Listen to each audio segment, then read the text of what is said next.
Hi guys, I'm going to build my new PC, so I just wanted to show you guys the build process.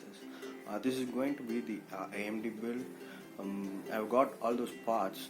Let me show you all those parts now. Here is the AMD 3rd gen processor, Ryzen 7 3700X. This is really a super fast processor. Of course, AMD has other high range processors like Ryzen 9, Threadripper, and the EPYC processor. AMD has recently released its EPYC 2nd gen processor with 64 cores and the 128 threads, which is used for the servers and the data centers. But let's come to the Ryzen 7 3700X processor which we are having.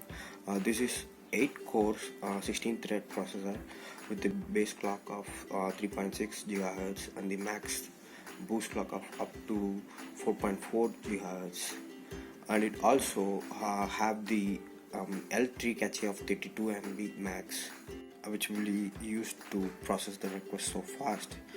And it has the Wraith Prism RGB LED, the thermal cool as well.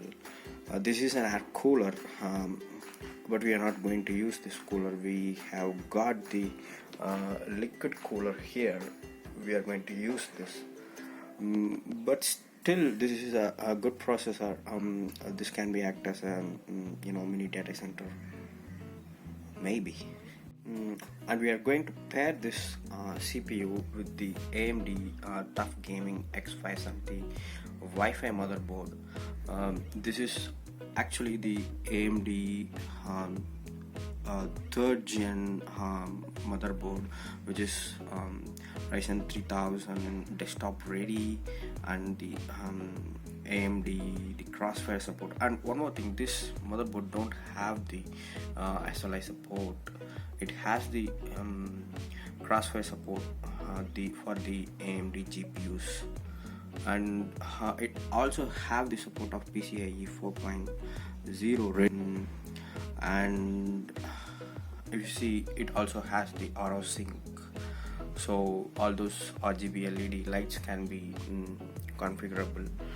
This is also a very good motherboard in this price range. I have really searched for other the workstation motherboards in this price range, and I found out this is the best motherboard in this price range. So as the name says, it also comes with the Wi-Fi and Bluetooth feature as well. And this is GSkill Trident Z Neo DDR4 16GB of RAM, and this actually comes with lifetime warranty, and it also have the auto sync support. All those RGBs can be configurable. And for storage, we have got M.2 SSD NVMe PCIe Gen 4 storage system. It has 4950 MB per second of sequential read speed and 4250 MB per second of sequential write speed. It is really super fast when compared to the M.2 SATA SSD and the hard disk. Next is graphics card. This is NVidia GeForce RTX 2060 Super Founders Edition. It has the NVIDIA Turing architecture, real-time tracing effects, the ray tracing effects, and it also has the AI enhanced graphics tensor cores, which will be helpful for the image processing and other video processing stuffs. The reason I got the 2060 Super is it also have the G-Sync support. I have the G-Sync supported monitor, the Acer Predator, so this will be really helpful. And it requires minimum of 550 watts of power supply, and this is 8GB graphics card. This is really super good. And this is Corsair's 1000 watts power supply. For this build, we don't need 1000 watts power supply. At least of 750 watts is enough. But I got it in a good deal, so I bought this. This is a fully modular power supply. We can plug the cables whatever we need. By default, there will not be any cables installed in it. This is also a good power supply unit. And next is liquid cooler. This is NZXT's the KRAKEN X62 liquid cooler. This is also configurable through NZXT cam for the RGBs. Even the pump and the radiator fan speed can be configurable. And this is NZXT's H510i, the ATX mid-tower case. This also has the RGB abilities. This has the two LED strips which can be again configurable through the NZXT cam software. Also, it have the vertical GPU mount support, and all those cables are easily manageable. And it comes with the NZXT smart device, which will be used to configure all those RGB LED configurations. Let's take out the parts. We have antenna, and with the motherboard, the IO shield, SATA cables, the mounting screws, the coupon for the cable mod, the certificate of reliability, and the user manual.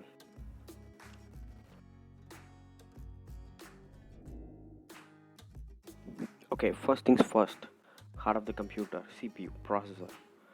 To install the CPU, first take out the lever from the AM4 socket. You just gently pull up the lever from the AM4 socket and take the processor. If you see the corners of the processor, you can see one triangle at one of the corner of the processor. That should match to the AM4 socket. Yeah, gently place it.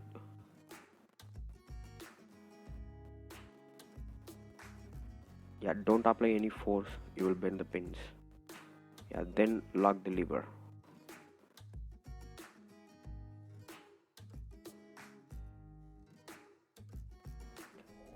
Let's install the RAM next.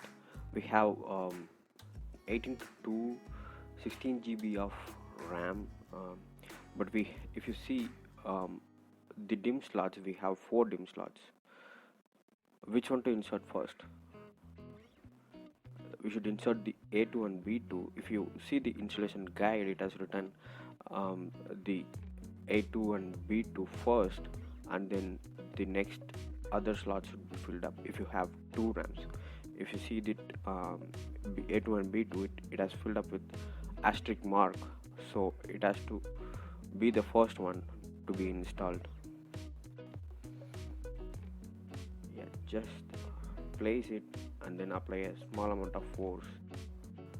It will just set it into the DIMM slot.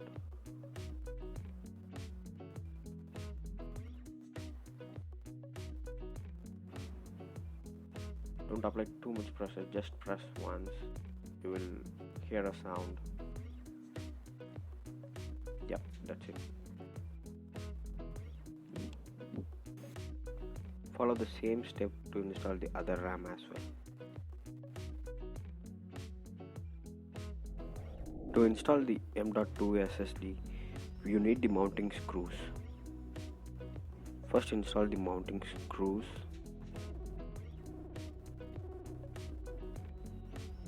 Rotate it right side to tighten up.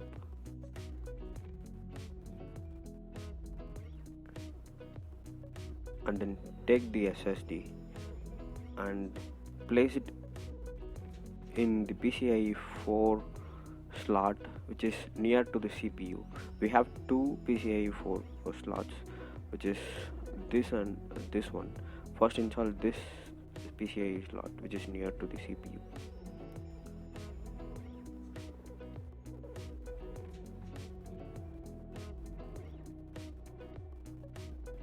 And put the screws.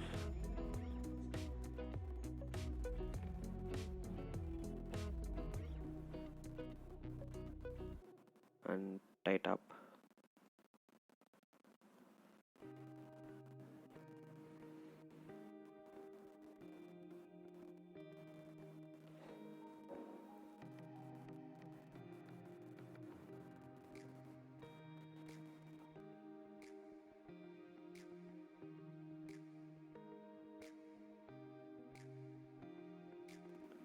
Next is IO shield. This motherboard don't come with the IO shield installed. We have to install it manually, separately. Open up the IO shield and place it in the back side of the case, like this, and just apply some force to stick it. Don't apply too much pressure, you will bend the IO shield. And then the motherboard, I have already installed the motherboard in the case. There is a this is an ATX motherboard which comes with the ATX, the form, pattern, mounting screws already placed. All we have to place our motherboard on top of the mounting screws and tight up the screws. That's it. You will have around 6 or 7 screws. Also have to just tighten up.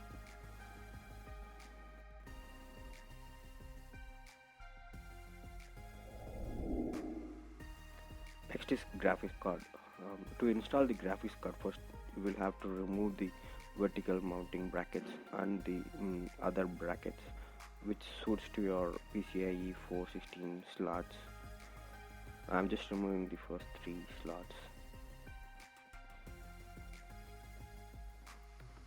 Yeah, once removed, you just take the graphics card and install it in the PCIe 416 slot first. There are 2 PCIe 4 slots, one runs in by 16 and the other one runs in by 4. First install the PCIe 4 which is near to the CPU, that runs first. That's it. Then install back the brackets that we have already removed.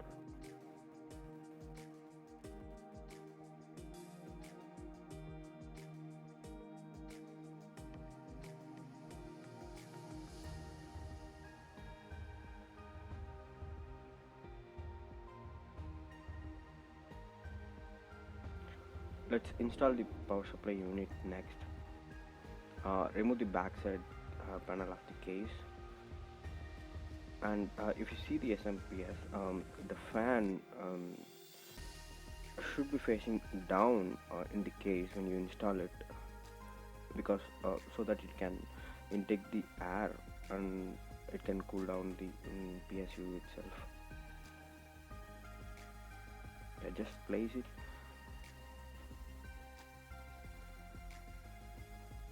And install all the screws.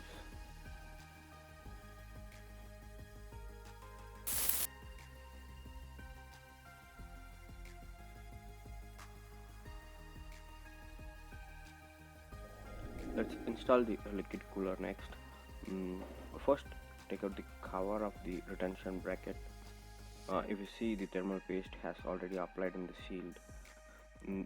The liquid cooler comes with the Intel retention bracket, so we will have to change the AMD retention bracket.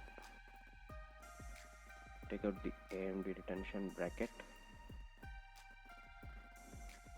and install it in the pump.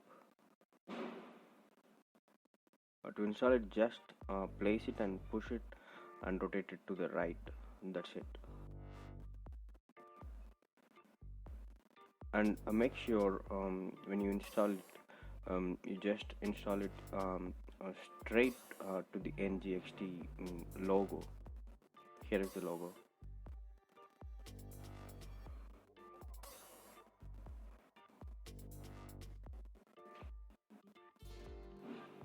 And then take out the radiator stand from the case. You just need to unscrew it and pull it out. Yeah, that's it. And install the fan and the stand on top of the radiator.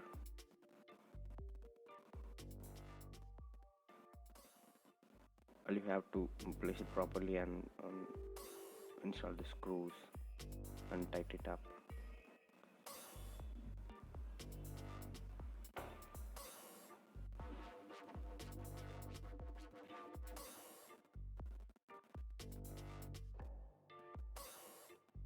and install the stand back to the case. All you have to place it and tight the screws. And when you install the pump, all you have to just place it in the place it on top of the socket and just install one more screw in it. Yeah, let's connect the cables. The first is front panel connections. You see the this is the extension cable which comes with the NZXT case. NZXT has provided the extension cable. The cable comes with the case. Don't shoot for the motherboards. I mean all the motherboards. So it has the extension cable so that we can plug it into the correct port. Yeah, just place it and gently push it.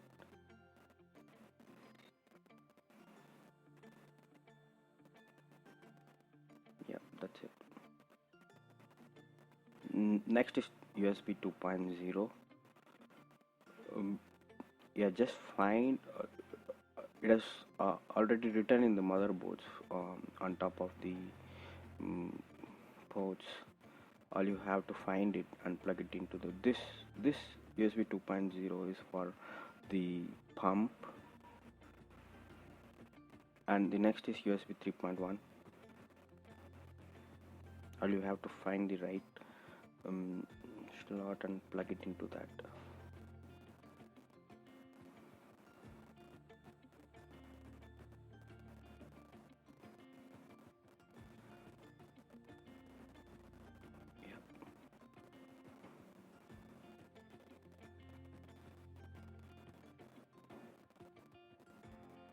And next is SATA cable. This is the SATA cable that also comes from the pump, and connect this pump SATA cable to the power cable. The power cable comes from the PSU, the power supply unit, and also I have connected the NZXT fans to the NZXT smart device. These two fans are connected to these ports and one is left. If you have extra fans, you can connect to that. Yeah, that's it.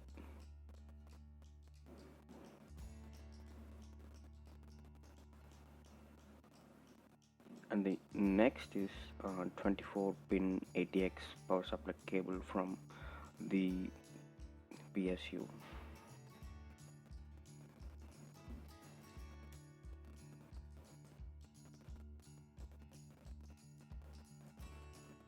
And then a GPU. I have already plugged into the GPU.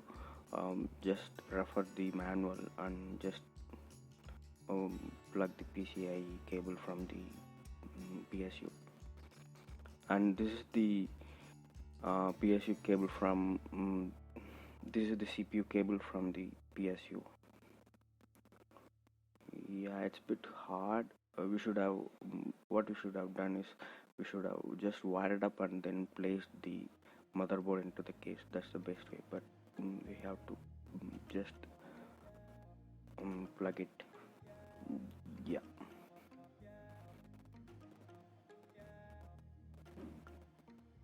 And then I have already plugged into the PSU, the 24 pin ATX, PCIe, the SATA cable, and the CPU power supply cable. And then this is the front panel connection. For this also refer the motherboard manual.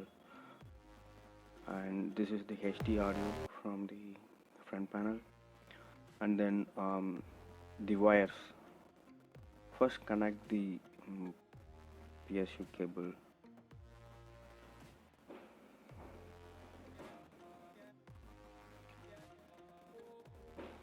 And then this is DP port from the monitor to the GPU. This GPU comes with two DP port. you can connect to any one of that.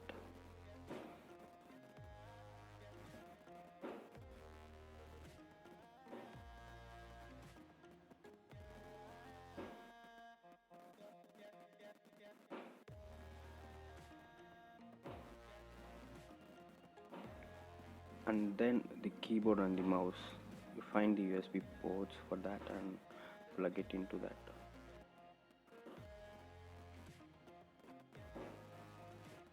Make sure you just not to plug it into the BIOS USB. That is only for BIOS updates. I mean, if there are any updates, you have to put your flash drive into the BIOS port. Don't install those mouse and the keyboard into the BIOS port. Yeah, that's it. Now turn on the power supply unit. The motherboard light should be on, and then now turn on the system.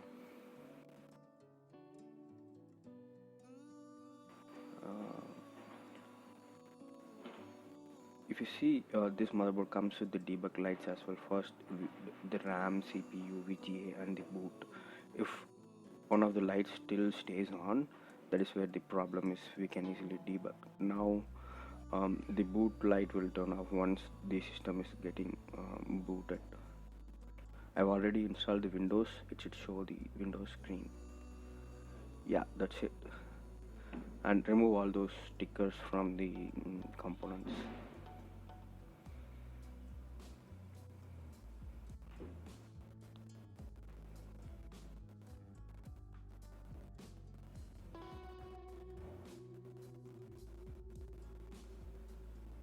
And install the tempered glass. All you need to just place it and screw it up.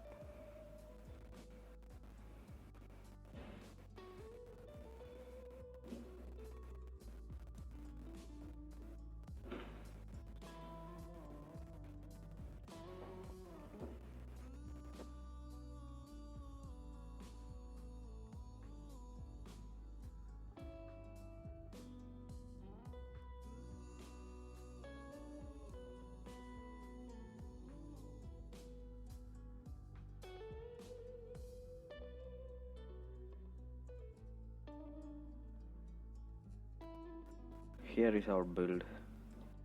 This is my workstation setup.